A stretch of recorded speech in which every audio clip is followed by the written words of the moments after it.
श्री काळभैरी यात्रेनिमित्त पालखी सोहळ्याच्या सुरक्षेसाठी बैठक, चेन चोरी रोखण्यासाठी माजी सैनिकांचा पोलिसांसमवेत सहभाग, प्रशासन व पोलिसांच्या समन्वयातून नियोजन।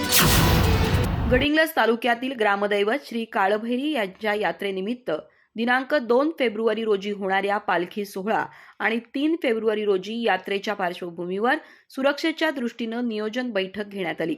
प्रांताधिकारी एकनाथ काळबांडे आणि तहसीलदार ऋषिकेत शेळके यांच्या उपस्थितीत यात्रेच्या नियोजनाबाबत चर्चा करण्यात आली होती।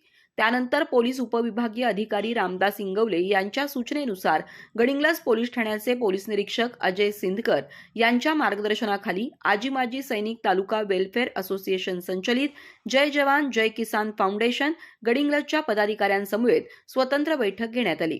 पालखी मिरवणूक सोहळ्यास कोणत्याही प्रकारचे गालबोट लागू नये, तसंच गर्दीचा गैरफायदा घेऊन होणारे चेन चोरीचे प्रकार रोखण्यासाठी माजी सैनिकांनी पोलीस प्रशासनासोबत 3 तास वेळ देऊन सेवा कार्य करावं, असं आवाहन यावेळी करण्यात आलं।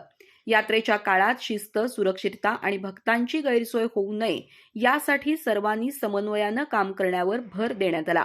या बैठकीस जय जवान जय किसान फाउंडेशनचे अध्यक्ष कुमार पाटील, सचिव रामकृष्ण शेंडे, सल्लागार सुब्राव पाटील, जयवंत नगरे, सुभाष गावडे, सदस्य सुरेश पाटील, मारुती चोपडे, बाळकृष्ण भोसले, नारायण ढेंगे, परशुराम कापसे, अजित कुरळे आदी उपस्थित होते। यापूर्वीही जय जवान जय किसान फाउंडेशनच्या माध्यमातून माजी सैनिकांनी कोरोना काळात प्रशासनासोबत 2 महिने विनामूल्य सेवा बजावली असून पोलीस ठाण्याची स्वच्छता तसंच विविध सामाजिक उपक्रमांमध्ये सक्रिय सहभाग घेतला आहे। मागील आठवड्यात पोलीस स्थापना दिनानिमित्त पोलीस कर्मचाऱ्यांना पेढे भरवून आणि पुष्पगुच्छ देऊन सत्कार करण्यात आला होता।